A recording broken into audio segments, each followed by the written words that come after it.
قال إنه يقول إنها بقرة صفراء فاقع لونها تسر الناظرين.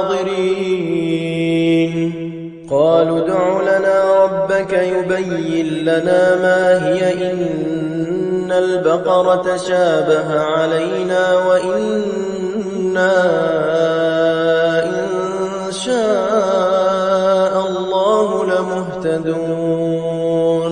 قال إنه يقول إنها بقرة لا ذلول تثير الأرض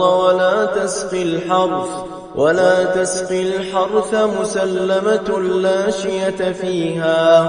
قالوا الآن جئت بالحق فذبحوها وما كادوا يفعلون.